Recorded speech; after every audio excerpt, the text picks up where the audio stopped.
A 5-day ride through the Jewel of the Gulf concludes with the climb of all Arabian climbs, Jabal al-Aqda, where the 2026 Tour of Oman champion will be decided. For me, it's really important because 5 months, no races.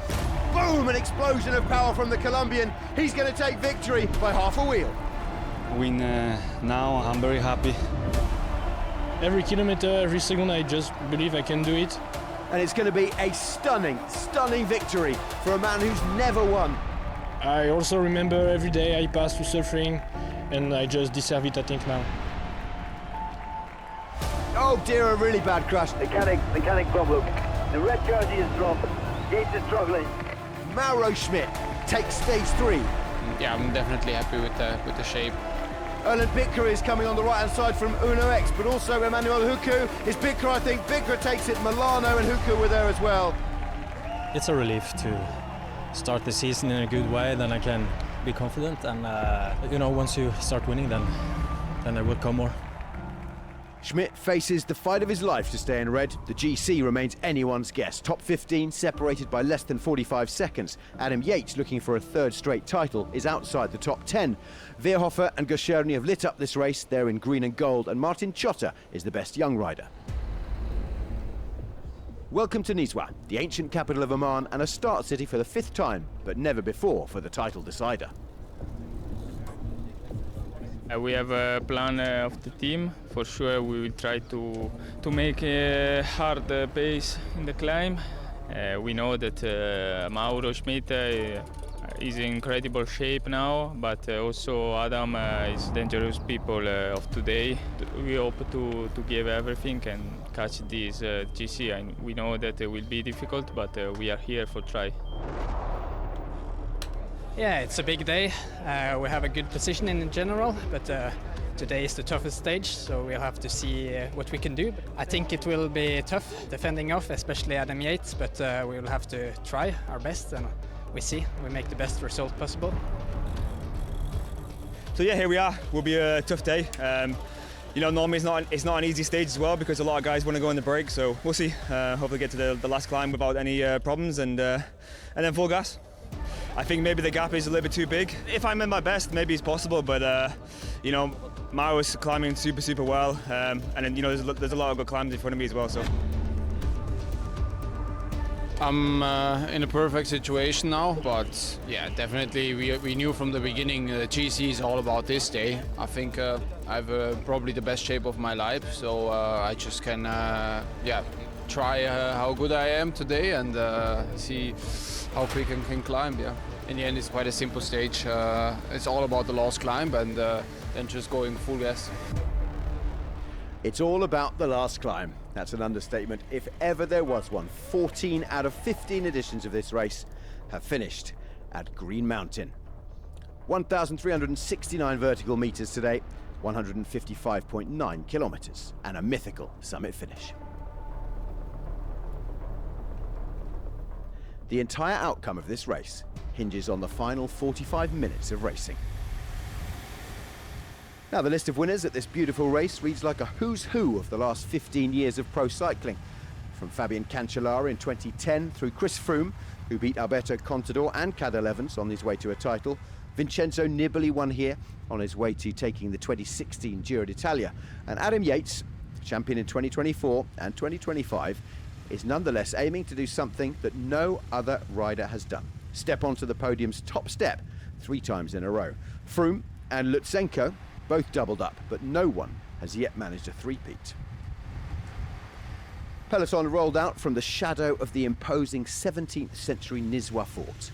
UAE's Rui Oliveira was a non-starter, so there was a field of 110 riders facing an ultra-fast pace from the flag. All the GC teams were immediately on the defensive, shutting down early attacks on their wide desert roads leading away from the city.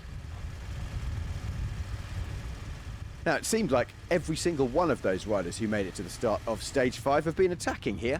We've had groups go and groups being caught. We've had pairs going. We've had trios going. We've had solo riders trying to go as well. And here's the latest lot. Now, that includes Thibaut Gruel, who was, of course, leading the young riders classification, but he lost over 6 minutes yesterday. Otherwise, they wouldn't have let him go, obviously. We've got the green jersey in there as well. Looks like Juan Sebastian Molano. Behind, the peloton have not yet sat up and allowed a breakaway to go.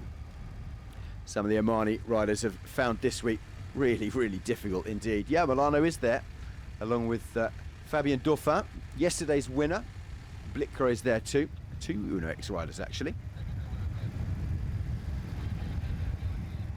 Now, I mentioned that Thibaut Gruel lost over 6 minutes yesterday, so they won't mind him going actually. May as well talk about where we are with the GC, because Mauro Schmidt, our red jersey, he has a 4-second advantage over Christian Scaroni coming into today's stage of XDS Astana. Martin Ciotta, who's in the white young riders jersey. The young rider, by the way, for those who aren't aware, is for any riders under 25 basically, or born after the 1st of January 2001. Ciotta's in third, 9 seconds back from Schmidt. Then it's Sebastian Berek of Cajarural. He's had a phenomenal race actually. He's been quite the animator. Then Diego Pescador, a young climber from Movistar.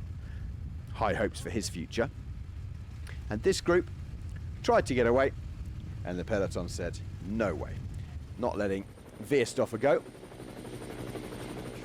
Well, we'll still wait for our definitive breakaway to form then, as we take a look at the mountains they'll be tackling later on. It's worth thinking about the possible scenarios today. It's all pretty close at the top, 45 seconds or so, less actually, separating the top 15.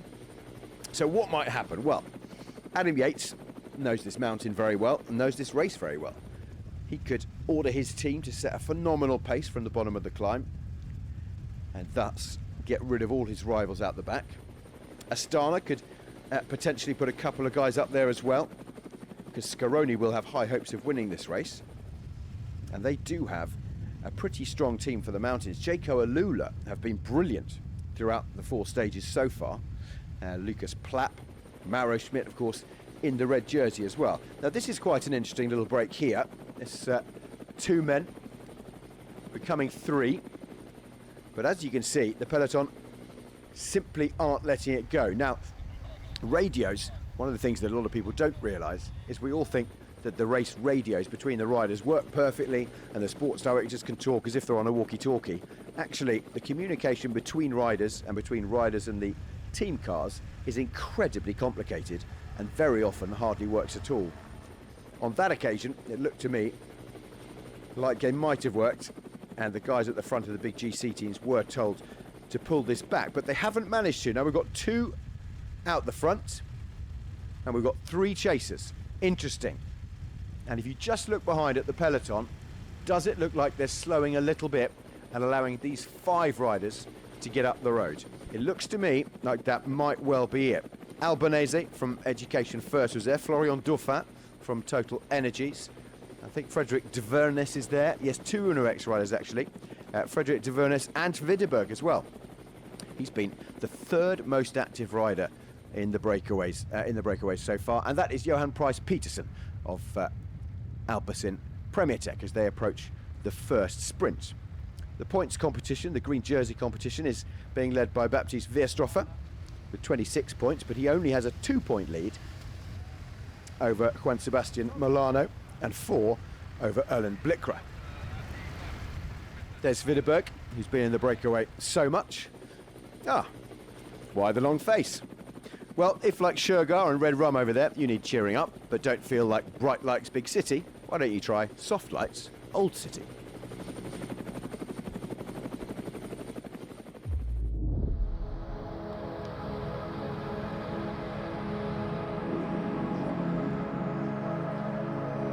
I do encourage people to come and visit Nizwa, especially during evenings and nights. During the last years when we started the renovation movement of this place, we focused on illumination and lights. Illumination and lights give a very nice vibe in this city. Because of this vibe, you can see a lot of foreigners, a lot of Omani families and some locals.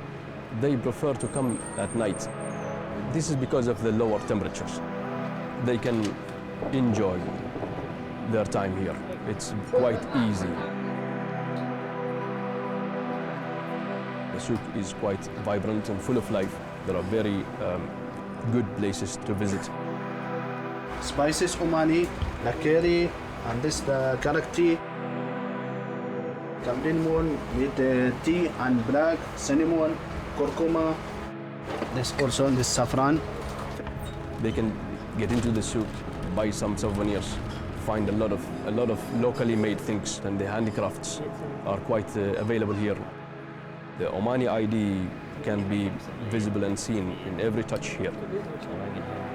All these things are quite attractive and enrich the experience of the tourist, and they make it memorable. It's safe and easy to get into the old village, narrow streets, and you see that vibe itself gives a very good experience to the visitor.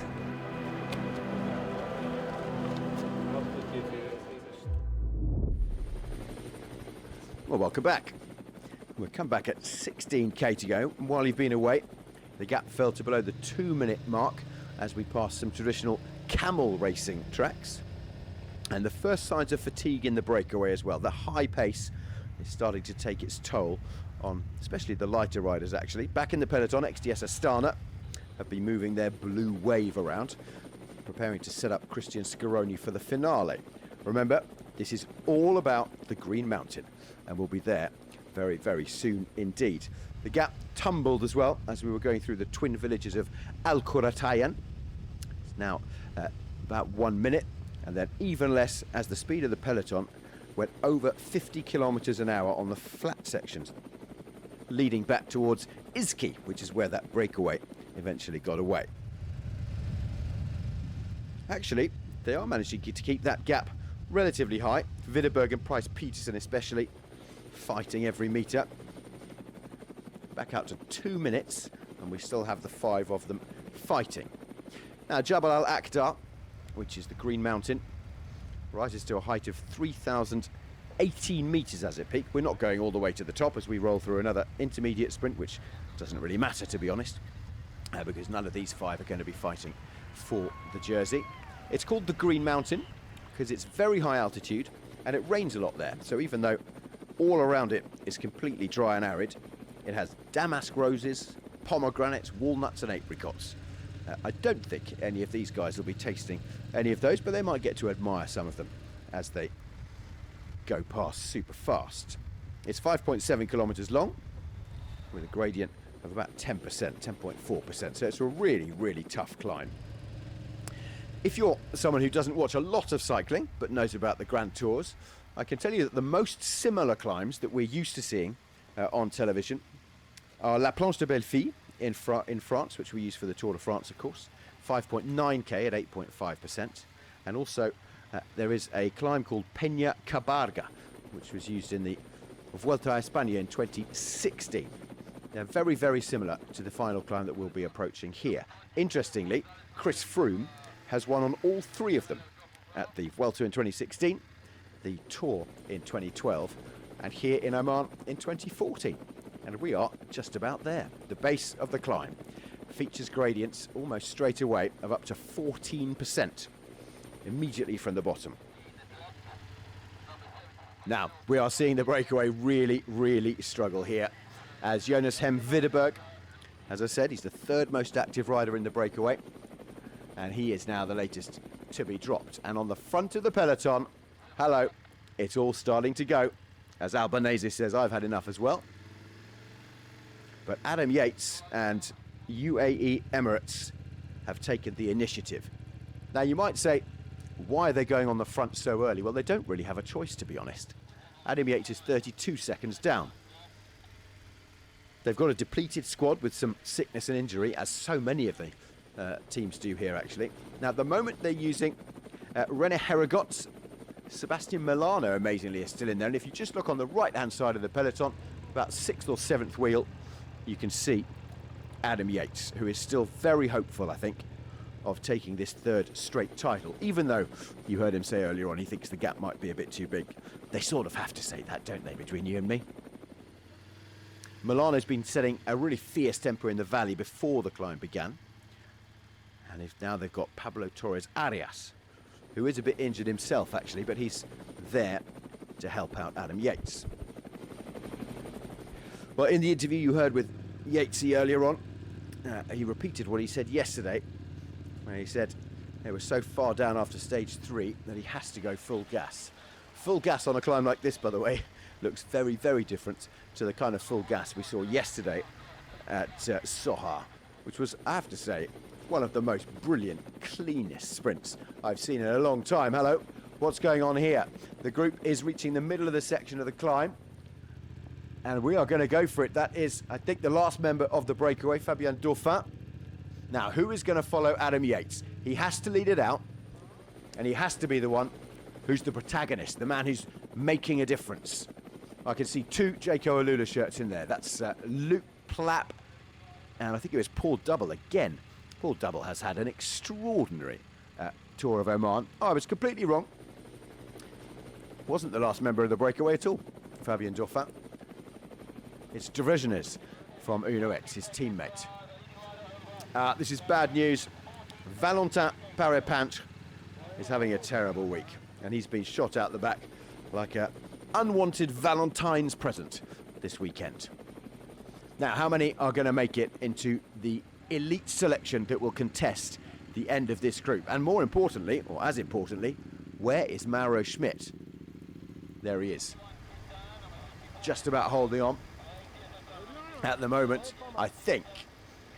And that group will get smaller and smaller. It's already fractured into 2 distinct ones, though. Schmidt is still there at the moment. Schmidt is still heading towards the Tour of Oman title. Adam Yates, though, is going to push that pace on the front and try to spit him out the back. Things to notice here. 2 Astana riders.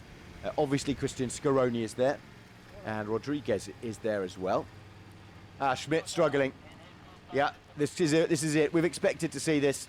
And Schmidt is beginning to struggle. He's going to the back of this group now as Yates really puts on the pace and pushes down the hammer. 2 Jaco Alula riders, we mentioned already. 2 Movistar riders there as well. Movistar, let's say, instead of movie stars. Well, they could be movie stars. And with our the Netflix documentaries that were made, I suppose in many ways, they were movie stars too. Nairo Quintana, that is, and Diego Pescador, the young climber. 7 now left there, and one of the Astana riders is struggling. I'm going to assume, yes it is, it's Rodriguez struggling at the back. And hello, same as we saw 2 days ago, Nairo Quintana, rolling back the years. Now, a couple of days ago, he couldn't quite make it all the way. You have to remember, Nairo's been around a long, long time. I think when I started working in cycling, Nairo was already pretty much at the top of his game. And I'm not going to reveal how long ago that was, by the way. No, he can't do it, though. Nairo is nearer 40 than 30. So, pretty unlikely that he'd be able to take this one up here today. Right, we're down to 4, are we? Yes, we are. And Rodriguez of Astana has been distanced by these 4. And the 4 in the middle of your screen now. Adam Yates, double champion, hoping for that 3rd consecutive title, of course. We've got 1 from each team. That is Christian Scaroni, who is currently 28 seconds ahead of Adam Yates. Nairo only 26 seconds behind Scaroni, by the way. And the 4th rider is Luke Plapp, who's just looking for the stage win. He's over 6 minutes back. And it is definitely the end for Mauro Schmidt. This is the decisive psychological moment, because this is the final 2 kilometres, and Schmidt, who's fought so valiantly, is now being dropped. It's not going to be his Tour of Oman. Christian Rodriguez is trying to bridge back up to those front 4, and Adam Yates has put in an incredible effort. He's been on the front the entire way up this climb. But it looks to me, yes, it's true, Christian Rodriguez has made it back. A colossal effort, rather, from the Spaniard. And the Astana band have the Christians. In an ideal world, they'd be free to choose. But that's just words. Scaroni is the clear leader here. Out the front now, trying to distance the other 3 as Quintana actually is dropped. We've got 2 Astana riders together, and Scaroni is going to be helped by Rodriguez.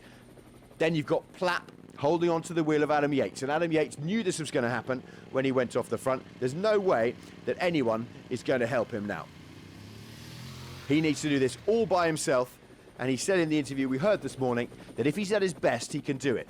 but it's a big, big ask with Scaroni clearly in such excellent form as well for Astana. Now with Nairo dropped, we've got 2 Astana riders, and Adam Yates says come on through. And why would they come on through? It always amazes me that cyclists try to get their rivals to come through when clearly it would be an idiotic decision to do so. Nonetheless, I suppose he had to have a go at trying to get them to go. Flamme Rouge and the 6 are back together, and it's the same 6.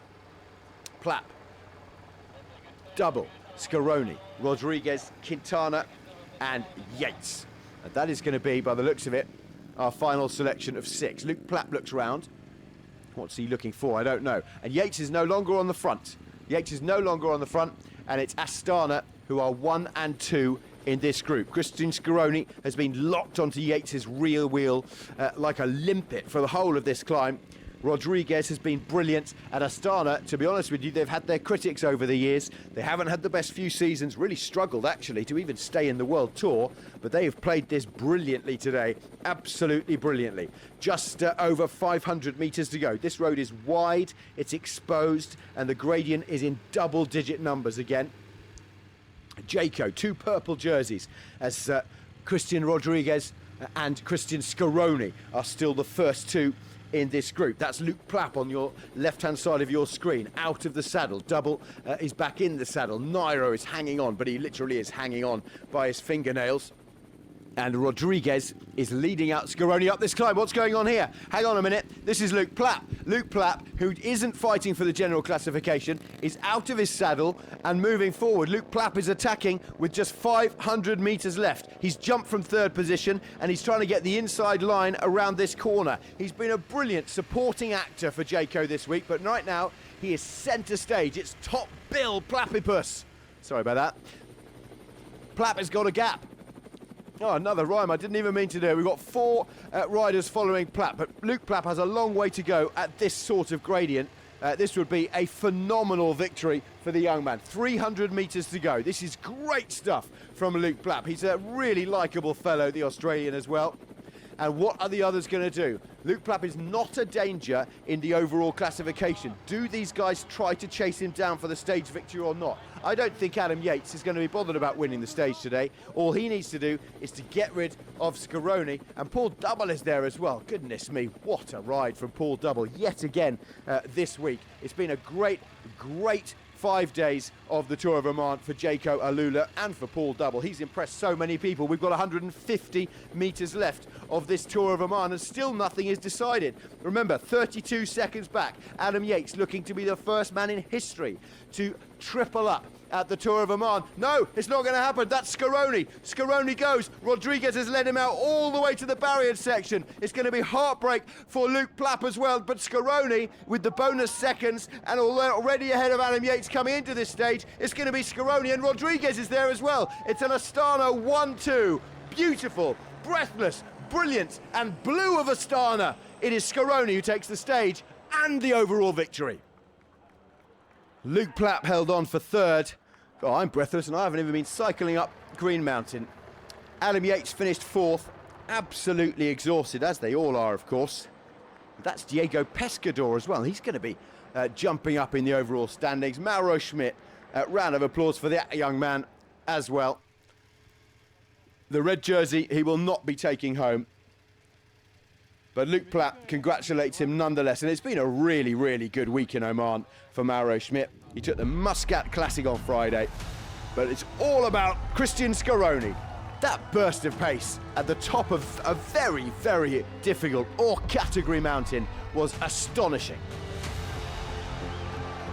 It's an incredible feeling. I managed the power from the bottom. We used also the head, not just the legs. It means a lot, this victory, and I'm really happy. Oh, the sweat drips and the pain is etched on the faces of every single rider at the top of this mountain, except for Christian Scaroni, who has a smile as wide as his arms were when he realised he'd won. And a 1-2 for Astana. I cannot remember the last time that happened. No doubt one of you will send me a message saying it was just a few days ago or something, but I can't remember it. And the red jersey of the overall winner for Scaroni, and they get a 1-2 as well in the general classification, with Yates taking third, Schmidt and Double a well-deserved fourth and fifth overall. And the points classification also goes to Scaroni. Veerstroffer missing out by a single point, and he'll be gutted about that. But that was a great competition as well. There's been a change in the young jersey as well. The best young rider is Diego Pescador of Movistar. Is he the future of climbing in our sport? As for the combativity award, there'll be no prizes for guessing that the 19-year-old Pole, Patrick Gashoni of Team Visma Leasebike, has taken that. And he has been a constant presence and an absolute joy to behold. One final thing for Astana to go home with, and that's the team competition.